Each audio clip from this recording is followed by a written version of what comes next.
All right, now what to do? Once you've got it here, that's the last time you save it as a PSD. You've processed them, you've turned off and on all of the different layers that you want. There's nothing in there you don't think is necessary. And remember, these don't all need to be great exposures. In fact, I'm leaving in some intentionally slightly blurry exposures. Oh, this reminds me, I used to have sunglasses in there. Oh, I don't know. What do you think, guys? Do I want sunglasses showing at all or not? Yes.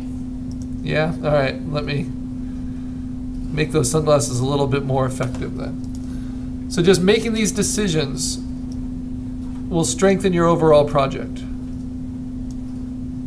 Because remember, this is all about your artist vision for how this comes together.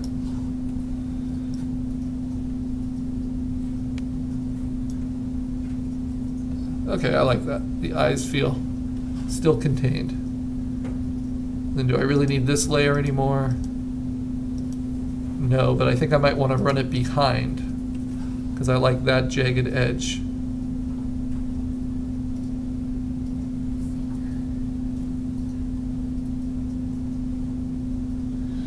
Oh, that's tough. Because I love that. That's so weird looking. Because you can't tell if that's an eye or a tooth. No, at all. All right, so I'm going to show you what else you can do. This is if you really want to control it in a particular way.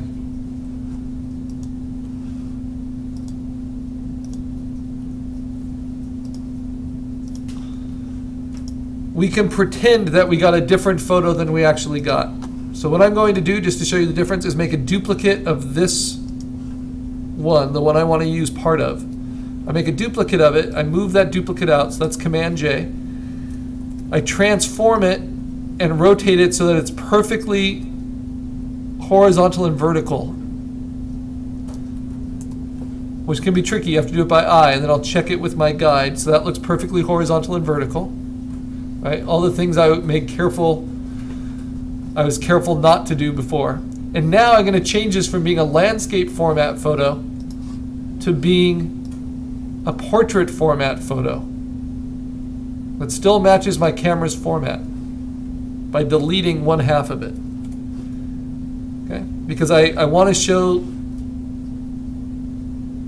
the sunglasses behind, but I want to use that part right down here. Okay, now I take this layer, I transform it back and make it match what I copied from. So now it's just like a smaller photo. I put it in and I turn off the layer behind it, and voila, I get the sunglasses and the gnarly teeth thing. Whatever I want to call that.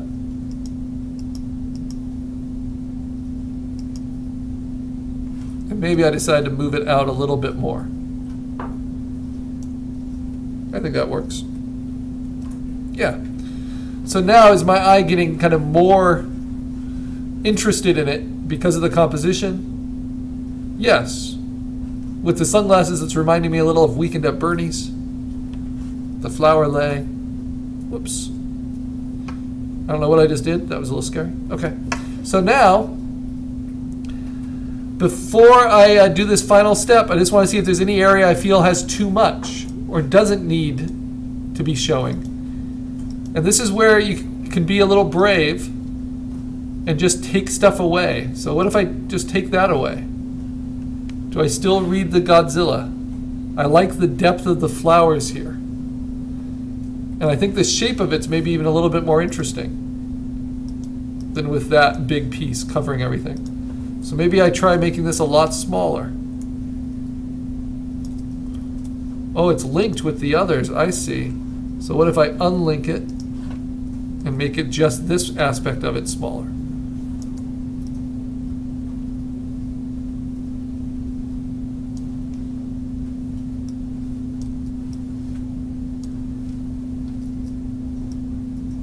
Remember, we want them all to feel like they're hand-placed. So it's not about getting them to line up.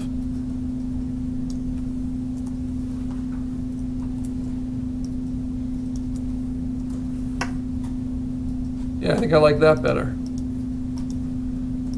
And that kind of patches the hole. It gets my eye line up, but it gives me a much more interesting edge and more content to react to back here. So these are just all little art choices we're making. I love how we go deep into the mouth, and there's more teeth and more teeth and more teeth.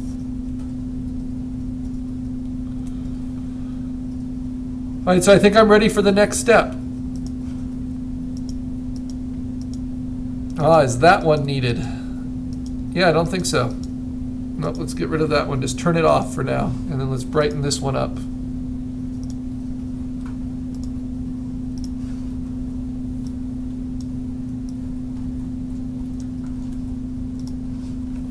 Cool. What about this one?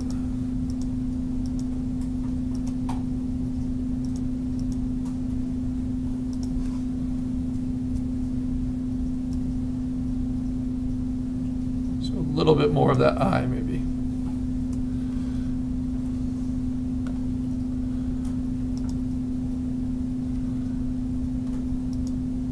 So really, just as much as possible, you're having fun with it.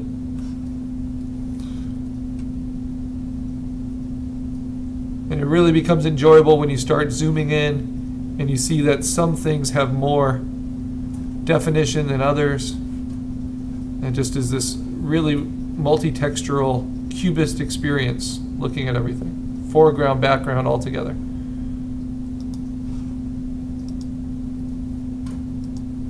All right. So what is the next step? Now I've turned off the ones I don't want. And now I save it. Oh, let me change the color of this one quick. I have too much fun.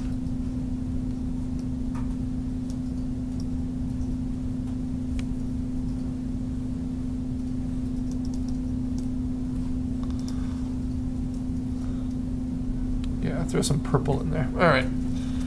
So now I'm going to save it as a PSD for the last time. So File, Save. Carl, Assignment 6, Godzilla Mass Project PSD. This is how your final PSD should look. It should have all the individual frames that are making your image, and even some that you decided to turn off, you know, from your first JPEG dump. And you should feel that it's an improvement upon that JPEG sketch. But we're not done yet, because now we're going to process the whole image like we processed your panoramics. So I make sure the background's turned off. There should be a checkerboard background. And I go to the very top, and I'm just going to say Layer, Merge Visible. And I'm not going to hold down Option. And what Merge Visible will do is it will take all the layers that are turned on, and it will put them into one layer at the very top.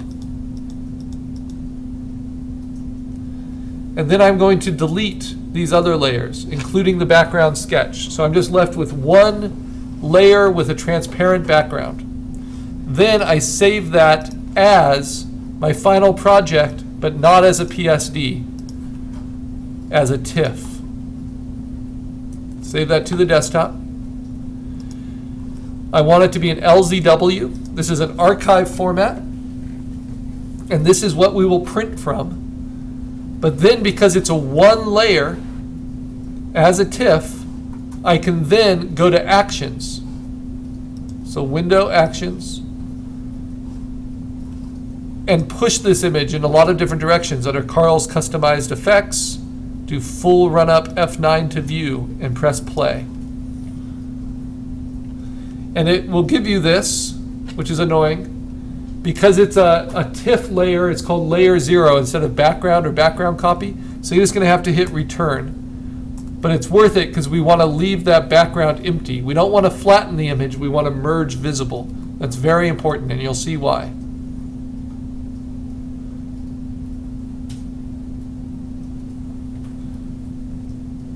And these processes, these different ways of pushing the image, did a lot to change our panoramics. But now with all of the artistic decisions you made for coloring and placement on this, you'll have even more freedom to kind of choose what you like with this project. Okay, so it's all done. I do F9 to view. I can close these. I don't need them anymore. And before I can hit F9 to see them all, I have to float them all in their own windows. So I say Window, Arrange, Float All in Windows. There they are. My original project here with 15 different actions. So F9 will show me those. And I immediately know I don't want black and white. So I'm going to close that, not save. F9 again. Immediately know I don't want this black and white, though it's pretty cool. Takes away a lot of the fun of the image, even though the original Godzilla movie was in black and white. I don't want this one. That makes me nauseous. That looks like a Jimmy Buffett sickness.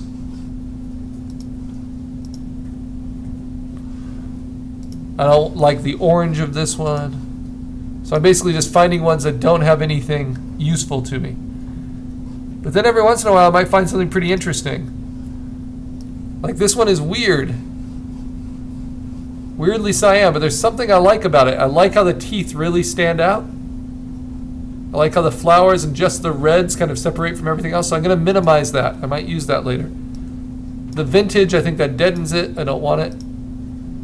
The Wonder Blues. This is just a really good, the reason I have that in there is if you really want to control your color, this just builds in, it doesn't change it much, but it really builds in subtle color adjusters where you can really fine-tune color.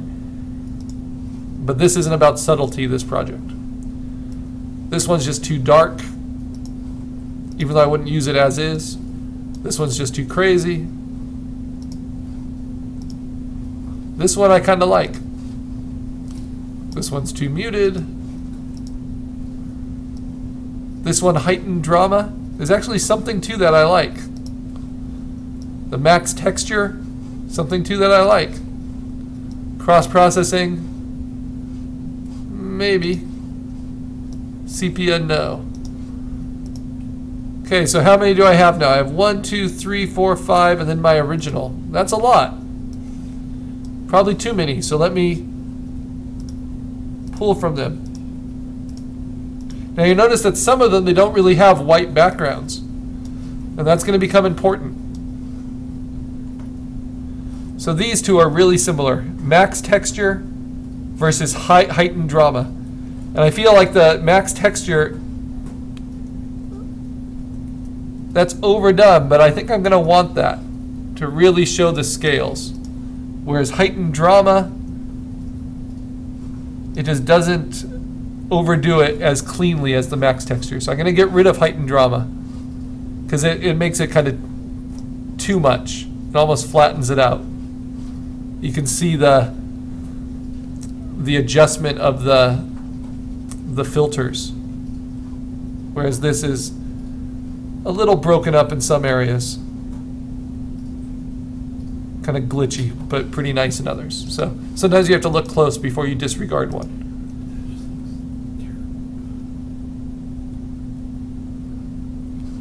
All right, the Polaroid, I like that. So these I'm keeping. And then between these two, I think I like this, the cross-processing, better than this Miss Etiquette one. All right, so now I've gotten down to three that I want to put on top of my original. I'm going to put max texture last, so let me minimize that.